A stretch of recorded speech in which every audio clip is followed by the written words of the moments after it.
We have a very important video today because this video is about you and me. This video is for those that are visionaries, those that are creators, those that are educators, those that know that we are anything that we want to be. We have everything within, and that's exactly what we're going to bring to the surface with today's video. So let's get into it. Whether we're visionaries, creators, or educators, or fill in the blank with whatever characteristic you want, we have to recognize the role that our conscious and subconscious minds play. And as a modality of training the subconscious mind, I was driving to work and I was listening to audio that is empowering. And this happened to come in the form of an Aaron Apke video that included a quote from The Law of One. So let's show this clip real quick because this is the framework from which we're going to branch away from. Questioner. Well, if an entity wants to learn the ways of service to others rather than service to self while he is in the third density, are there best ways to being of service to others? Or is any way just as good as any other way? So here the questioner is asking, just in plain terms, what is the best way of being of service to others? We can recognize that, of course, we're going to help others because we can understand that we are benefiting ourselves in the service to others. But how do we know what the best action to take is in order to be of utmost service to others, and thus, of course, yourself? And Ra, being nothing more than the representation of intelligent infinity, dictates that the best way of being of service to others is to seek and to grow. All we are here to do is to seek and to grow. But does that really answer the question? Yes, we all have the two gifts of speech and mind, and we can utilize both to seek and grow, but that is where self-knowledge, openness to others, and radiating this love is what Ra uses as further explanation to hopefully answer the question. First, we have self-knowledge. And of course, on the surface, this is recognizing what your inner strengths are, what your natural tendencies of interests are, and where you naturally gravitate towards in terms of for personal and professional development. But let's meditate on the Japanese term of ikigai, which, as I show here, means that I am doing what I love to do, what the world needs, what I'm good at, and what I get paid for.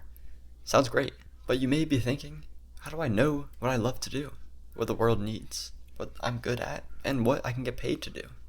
Well, stop it right there with your overthinking. The term is self-knowledge for a reason. We must know ourselves. So how often are we going within and utilizing regular learning techniques to further understand ourselves and what we can do in terms of ikigai? Are we asking ourselves questions? Are we allowing words to flow to the surface? Are we shining the light of awareness onto behavioral patterns that may be deep into our subconscious? Let's celebrate the idea that we know what is ikigai to us, but that doesn't mean that we know it right here, right now. The whole fact of the matter is that we are working towards it. The destination of ikigai is one with the journey, meaning that so long as we are taking steps in further uncovering what it is that we love to do, that the world needs, that we can get paid for, and that we're actually good at, the more that we are actively working to uncover that through action, the more it becomes abundantly clear to us, and thus the vision is crystallized.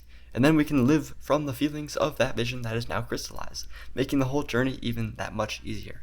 Alright, had to get that out of my system.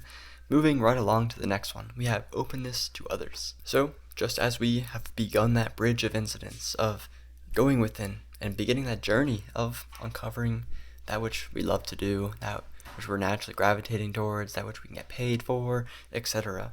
Now we can begin taking action in ways that are utilizing all of this for the benefit of others.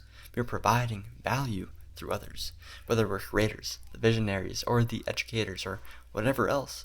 This all boils back down to the same core idea of utilizing knowledge in some way to efficiently and effectively provide value to others. So before we move on, let's quickly pause and give a brief summary up to this point. In other words, saying that all we have to do in order to be of utmost service to others is to seek and to grow. First, we seek by going within. We learn about ourselves, and doing so enriches our empathetic understanding of ourselves and others. And thus, we recognize in our awareness that problems exist and that problems need to be fixed. Because what else are we going to do? Are we going to continue suffering through said problems? And that's where we have no choice but to be open with others. We share that this is a problem. Do you see this also as a problem? And they say yes. It's a problem worth taking action towards resolving, using our creative imagination. We can think of a solution, so let's build it. So each of us have some kind of role to play, and that typically is molded around our specialized skill, hence going back to the term of ikigai. And now we're harmoniously uniting towards the central goal, and this is the journey of realizing what it is that we want to do in life. And now, before we know it, we are actually radiating love. We are radiating love for ourselves as we go through the journey of building the product or the service or what have you, but we're also radiating love towards those that we're harmoniously working with in union. And lastly, we are radiating love towards those that are suffering from the initial problem itself, whether that's others, whether that's ourselves, whether that's our team, whether that's everyone on existence of this planet. Alright, the last point I want to bring up about radiating love is that this is something that is not objective per se. Perhaps it is, but at the very least it is subjective. Do we feel the feeling of loving ourselves, of loving others, of loving every second of every day, of being truly at peace with the present moment, no matter how much suffering or torture is going on to ourselves, to our planet, to our society, to the ants that we step on the sidewalk, or what have you?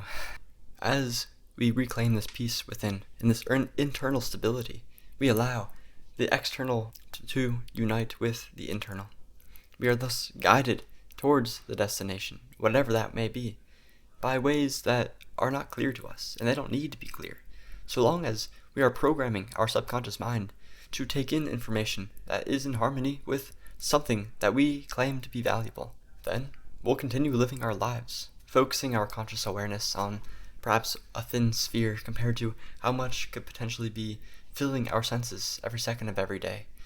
And thus, we begin filtering anything that is disharmonious towards that feeling that we feel in our hearts, in our bodies, in our souls.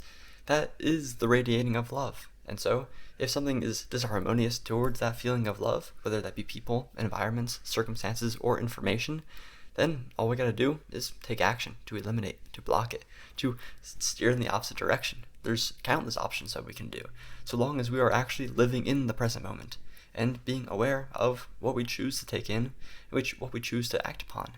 All of this is bringing more enriched understandings of ourselves along this human journey, and thus allowing us to be more connected and open with others as they are going through the same journey. And lastly, we can just further exemplify that radiation of love, because we're here, we're doing it. We might as well continue with the feelings of whatever it is that we want. And I am choosing joy. I'm choosing bliss. I'm choosing peace with myself and with others. How about you? Let me know in the comments below. And if not, then I wish you well. Thank you, thank you, thank you.